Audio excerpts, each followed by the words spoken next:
देखिए, प्रधानमंत्री जी के बयान का मैं बहुत सम्मान करती हूँ। हर हिंदुस्तानी को सम्मान करना चाहिए, लेकिन समस्या हमारे यहाँ से नहीं आती। समस्या तो दूसरी तरफ से आती। पूरा देश जानता है, सब जानते हैं, लेकिन फिर भी हम प्रधानमंत्री जी के आदेश का पालन करेंगे।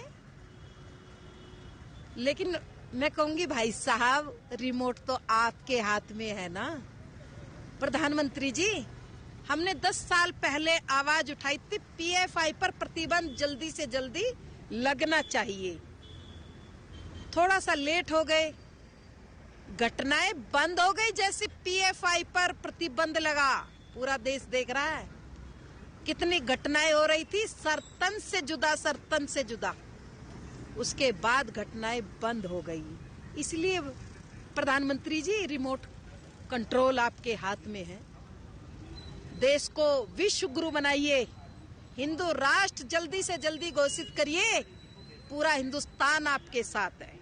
अभी आप सुन रहे थे प्राची साध्वी को, जो प्रधानमंत्री नरेंद्र मोदी को नसीहत देती हैं। वो कहती हुई नहीं थकती हैं कि आपके हाथ में रिमोट है, आप देश को राष्ट्रवाद बनाइए, हिंदुत्ववादी बनाइए, पूरा देश आपके साथ है। अब सांसद साध्वी बताएंगी कि प्रधानमंत्री नरेंद्र मोदी के साथ पूरा देश है कि नहीं है। प्रधानमंत्री नरेंद्र मोदी 2014 के बाद से जिस तरह से पूरे देश में अपना नाम रोशन कर रहे हैं, देश का नाम रोशन कर रहे हैं, तो वहीं इन ढोंगी बाबाओं की इतनी ज्यादा पहुंच हो गई है कि इन्हें लगता है कि ये सनातनी धर्म, सनातनी को बढ़ावा देने की आड़ में इस तरह से देश हित के बारे में बात करेंगे। और जहां तक प्रधानमंत्री नरेंद्र मोदी ने भी अब तक इनके खिलाफ कोई भी एक्शन नहीं लिया, ये भी एक सवालिया निशान खड़ा करता है। इसके साथ ही आज की डेट में दूसरे एक बाबा भी बहुत ज्यादा चर्चित हो रहे हैं। उन्होंने भी ठेका ले रखा है सनातनी धर्म का प्रचार प्रसार करने का, लोगों को बताने का कि हिंदुत्ववादी क्या चीज है। अगर आप हिंदुत्व हो तो आपको कैसे रहना है, कैसे क्या करना है, वो भी आप जरूर सुनिए। क्या तुम्हारे भाई का नाम राघवेंद्र तिवारी है? जी गुरुजी, एक पत्रकार होने के नाते नाते मैं ये कह रहा हूं, आचार्य धीरेन्द्र शास्त्री की जय। क्योंकि मैं जो सुन रहा हूं, मैं देख रहा हूं, ये चमत्कार नहीं है। क्या तुम्हारे भाई ने अभी मकान बनवाया है? जी, गृह प्रवेश किया है 2 दिन क्या पहले। तुम्हारी भतीजी का नाम अभिषी है? जी गुरुजी। आज के बाद अब अंधविश्वासी कहना बंद कर देना, वरना नंगा कर दिया जाएगा। कहते हैं कि पत्रकार जो होता है वो आईना होता है, समाज का आईना होता है। वो दिखाता है कि समाज में किस तरीके से काम किए जाते हैं, किस तरह से काम नहीं किए जाते हैं। गलत को गलत और सही को सही दिखाता है, और इस तरह के पाखंड को बढ़ावा कहीं से भी नहीं देता है। लेकिन एक तरफ जहां अभी एबीपीपी के पत्रकार बागेश्वर धाम बाबा के जो इर्द गिर्द घूमे हुए हैं, जो वो दीवाने हो पड़े हैं, वो भी आप देखिए। ये सारा वीडियो का खेल है, ये सारी जानकारी जो आजकल सोशल मीडिया में आसानी से मिल जाया करती है, और वहीं पे ये जो पत्रकार हैं, ये इन बाबा के दीवाने हो पड़े हैं और वे गुणगान गा रहे हैं।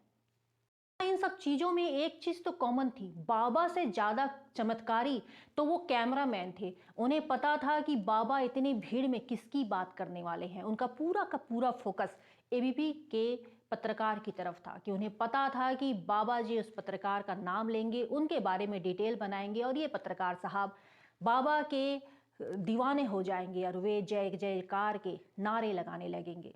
मैं बाबा को ढोंगी नहीं मानूंगी अगर बाबा बता दें कि हमारे सैनिकों के खिलाफ पुलवामा में साजिश किसने रची थी, इतना सारा आरडीएक्स कहां से आया, कश्मीर का डीएसपी आतंकियों के साथ पकड़ा गया, उसकी क्या सच्चाई थी।